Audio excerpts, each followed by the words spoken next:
अस्सलामुअलैकुम dear students, मैं हूं मुदस्सर अली और आप देख रहे हैं मेरा यूट्यूब चैनल। आज हम इंग्लिश के एक इंतहाई अहम टॉपिक यानी टेंसेस को एक्सप्लेन करने जा रहे हैं। इंग्लिश को समझने के लिए टेंसेस की अहमियत बिल्कुल ऐसी ही है जैसी कि इंसानी जिस्म में रीढ़ की हड्डी। टेंसेस को कभी भी शॉर्टकट से करने की कोशिश मत करें, क्योंकि शॉर्टकट कभी भी मंजिल की ज़मानत नहीं देता। टेंसेस को समझने के लिए इनकी पहचान, स्ट्रक्चर को समझिए, वर्ब और हेल्पिंग वर्ब का इस्तेमाल अच्छी तरह से ज़हन नशीन कीजिए। क्योंकि जब किसी उर्दू पैराग्राफ को इंग्लिश ट्रांसलेट करना हो या किसी इंग्लिश पैराग्राफ को उर्दू ट्रांसलेट करना हो या कोई मजमून इंग्लिश में लिखना हो तो फ़िक्रात की पहचान से टेंस की पहचान इंतहाई ज़रूरी है। लेकिन ये एक इंतहाई आसान सा टॉपिक है। आप सिर्फ वीडियो को मुकम्मल देखें, इंशाअल्लाह आपको बहुत जल्द और अच्छी तरह से समझ आएगी। आइए शुरू करते हैं। टेंसेस ज़माने या टेंस ज़माना। जब भी आपसे पूछा जाए कि टेंसेस या ज़माने कितने होते हैं तो कभी भी 12 मत कहिए, क्योंकि ज़माने सिर्फ 3 होते हैं: पास्ट, माजी, प्रेजेंट, हाल, फ्यूचर, मुस्तकबिल। जबकि हर ज़माने की 4 हालतें होती हैं: इंडेफिनिट, कॉन्टीन्यूअस, परफेक्ट और परफेक्ट कॉन्टीन्यूअस। सबसे पहले हम प्रेजेंट टेंस की प्रेजेंट इंडेफिनिट टेंस को देखेंगे, यानी कि उसकी इंडेफिनिट हालत को देखेंगे। प्रेजेंट इंडेफिनिट टेंस फ़िलहाल मुतलक। देखते हैं कि इसमें काम की कौन सी हालत पाई जाती है। जैसा कि नाम से इज़ार है, इंडेफिनाइट, गैर वाज़े। मौजूदा ज़माने में कोई काम ना पूरा हो ना अधूरा हो, यानी उसकी गैर वाज़े हालत हो। अली स्कूल जाता है, हम रोज़ाना नहाते हैं। दूसरी एग्जांपल को ही देख लीजिए कि हम रोज़ाना नहाते हैं।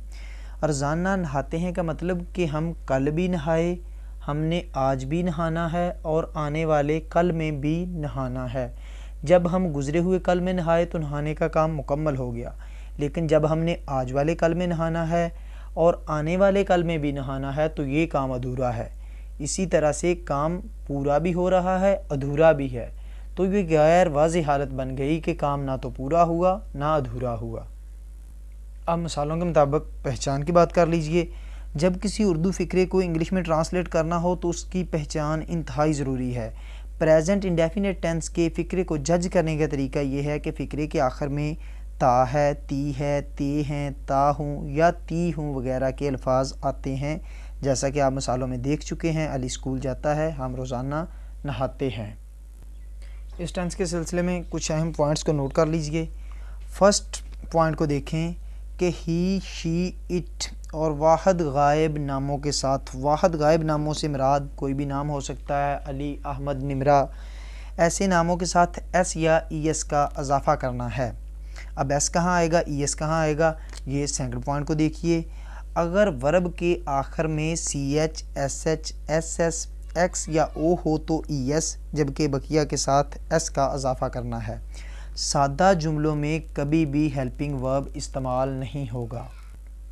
टेंस के इस लिहाज से पहचान को समझने के बाद अब हम इसके स्ट्रक्चर की बात करते हैं। तो स्ट्रक्चर में सबसे पहले सब्जेक्ट आएगा जो कि काम करने वाला है, फिर फर्स्ट फॉर्म ऑफ वर्ब आएगी, यानी जो काम हो रहा है वो वर्ब की पहली फॉर्म की शक्ल में आएगा, और लास्ट में ऑब्जेक्ट आएगा जिस पर काम वाक़ई हो रहा है। अब हम स्ट्रक्चर को इसकी एग्जांपल्स पर अप्लाई करके देखते हैं। एग्जांपल्स में देखिए, अली स्कूल जाता है, सब्जेक्ट कौन है, अली, अली पहले आ जाएगा। अब अली क्या है, वाहद गायब नाम, इसके साथ क्या होगा, एस या ई एस का इजाफा। फर्स्ट फॉर्म ऑफ वर्ब जाने की क्या है, गो, तो लास्ट में ओ आ रहा है गो के, तो ई एस का इजाफा होगा। अली गोज़ टू, ऑब्जेक्ट क्या है, school, Ali goes to school. दूसरी एग्जांपल देखिए, हम रोज़ाना नहाते हैं। अब वी, हम, ये जमा का सीगा है, इसके साथ एस या ई एस का इजाफा नहीं होगा। We take a bath daily. ये फ़िक्रा इस तरह से बन जाएगा। सादा जुमलों के बाद मनफी जुमलों को देखिए कि मनफी किस तरह से बनाते हैं। एस या ई एस वाले फ़िक्रों में सब्जेक्ट के बाद नाम लगाना है और एस या ई एस के को खत्म कर देना है, जबकि फ़िक्रे में पूरा लगाना है। बिल्कुल आसान है, जैसे पढ़ा था सादा फ़िक्रे में, अली गोज़ टू स्कूल। अब अली सब्जेक्ट था तो सब्जेक्ट के बाद क्या लगेगा, डज़ नॉट लगेगा, क्योंकि एस या ई एस के इजाफे वाला फ़िक्रा था। अली डज़ नॉट, अब गोज़ से ई एस का इजाफा ख़त्म हो जाएगा, Ali does not go to school. Second example देखिए। अब यस या यस वाले इजाफे वाली एग्जांपल नहीं है, अब ये वी है तो वी के बाद सब्जेक्ट के बाद डू नॉट लगेगा, we do not take a bath daily, बाकी सारा फिक्रा एज इट इज़ आ जाएगा।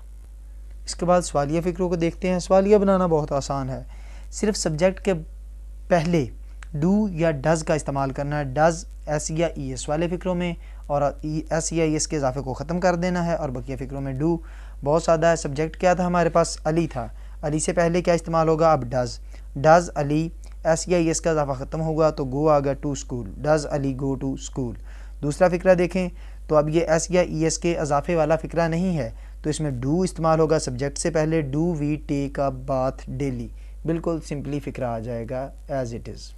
ये दोनों का कम्बिनेशन समझ लीजिए, सब्जेक्ट से पहले डू या डज़ को इस्तेमाल करना है, डू डज़ को कहाँ इस्तेमाल करना है ये आपको पता चल गया, और सब्जेक्ट के बाद नॉट लगा देना है एज़ इट इज़। बहुत आसान काम है। सब्जेक्ट क्या था हमारे पास, अली था पहले फ़िक्रे में, अली गोज़ टू स्कूल जो फ़िक्रा था उसमें, तो अली से पहले क्या आएगा, डज़ अली। अब सब्जेक्ट आ गया अली, अली के बाद नॉट का इस्तेमाल होगा, डज़ अली नॉट गोज़ के साथ ही इसका इजाफा ख़त्म हो जाएगा, गो टू स्कूल आ जाएगा।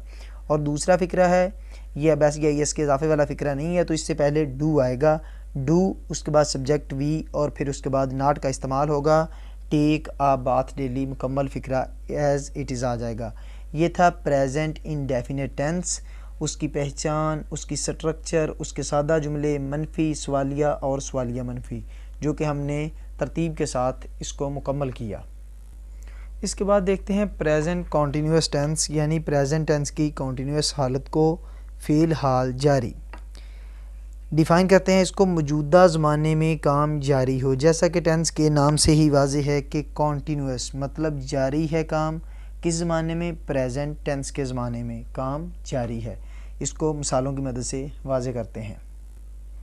मिसाल देखिए, मैं चाय पी रहा हूँ, अली स्कूल जा रहा है, यानी काम जारी है, वो स्कूल जा रहा है, मैं चाय पी रहा हूँ, काम रुका हुआ नहीं है, जारी है, और किस ज़माने में, हाल के ज़माने में काम जारी है। अब एग्जांपल्स के लिहाज से इसकी अगर पहचान को देखा जाए तो उर्दू फ़िक्रे के आखिर में रहा है, रही है, रहा हूँ, रहे हैं, रही हूँ वगैरह के अल्फाज आते हैं, जिससे हम फ़िक्रे को जज कर सकते हैं कि ये प्रेजेंट कॉन्टीन्यूअस टेंस का फ़िक्रा है। इसमें हेल्पिंग वर्ब की बात की जाए तो इज़, आर और एम इस्तेमाल होते हैं। इज़ जो है ये ही, शी, इट और वाहद गायब नामों के साथ इस्तेमाल होता है, और एम आप जानते हैं कि आई के साथ इस्तेमाल होता है, जबकि बकिया तमाम के साथ आर इस्तेमाल होता है। प्रेजेंट कॉन्टीन्यूअस टेंस के स्ट्रक्चर की बात की जाए तो इसमें सबसे पहले सब्जेक्ट इस्तेमाल होता है, फिर हेल्पिंग वर्ब इस्तेमाल होगा, और उसके बाद आईएनजी फॉर्म आएगी वर्ब की, जिसको हम फोर्थ फॉर्म ऑफ वर्ब भी कह सकते हैं, और उसके बाद ऑब्जेक्ट इस्तेमाल होगा। एग्जांपल की मदद से इसको देखते हैं कि मैं चाय पी रहा हूँ, इसमें सब्जेक्ट क्या है, मैं, आई के साथ कौन सा हेल्पिंग वर्ब इस्तेमाल होगा, आपको बताया है कि आई के साथ एम इस्तेमाल होता है, आई एम। फिर टेक की कौन सी फोर्थ फॉर्म आएगी, टेकिंग, ऑब्जेक्ट आएगा T, I am taking T. सादा जुमले को देखा। अब इसके बाद मनफी बनाना इंतहाई आसान है, सिर्फ हेल्पिंग वर्ब के बाद नॉट का इस्तेमाल करना है। हेल्पिंग वर्ब क्या था, एम, आई एम, इसके बाद नॉट का इस्तेमाल, I am not taking tea, बाकी तमाम फ़िक्रा एज इट इज़ आ जाएगा। सादा जुमले को मैंने रेड बॉक्स में बंद कर दिया और फिर हम सवालिया फ़िक्रे की तरफ चले गए।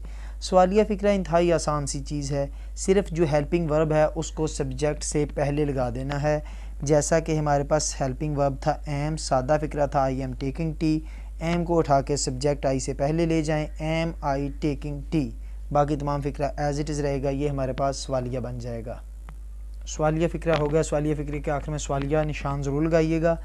अब आ गया सवालिया मनफी, ये दोनों का कम्बिनेशन होता है सवालिया और मनफी का। तो साफ ज़ाहिर है इसमें सब्जेक्ट से पहले हेल्पिंग वर्ब को ले आना है, जैसा कि हमने पहले किया, और फिर सब्जेक्ट के बाद नॉट लगा देना है, इससे ये मनफी बन जाएगा और सवालिया भी बन जाएगा। अब शुरू में क्या किया, हेल्पिंग वर्ब को सब्जेक्ट से पहले ले गए, सब्जेक्ट आई था, इससे पहले हेल्पिंग वर्ब जो था वो एम आ गया, एम आई, सब्जेक्ट के बाद not, am I not taking tea, बाकी तमाम फ़िक्रा एज इट इज़ आ गया, ये सवालिया मनफी हो गया। इस तरह से हमारा प्रेजेंट कॉन्टीन्यूअस टेंस ख़त्म हो गया जी। तो आज हमने प्रेजेंट इंडेफिनिट टेंस और प्रेजेंट कॉन्टीन्यूअस टेंस को देखा। उम्मीद करता हूँ कि आपको ये वीडियो अच्छी तरह से समझ आई होगी। अगर कोई चीज़ पता ना चले तो आप कमेंट बॉक्स में पूछ सकते हैं। और अगर आपको वीडियो से वाकई फ़ायदा हुआ है तो चैनल को सब्सक्राइब करें, वीडियो को लाइक करें, दोस्तों के साथ शेयर करें और दुआओं में याद रखिएगा। अल्लाह हाफ़िज़।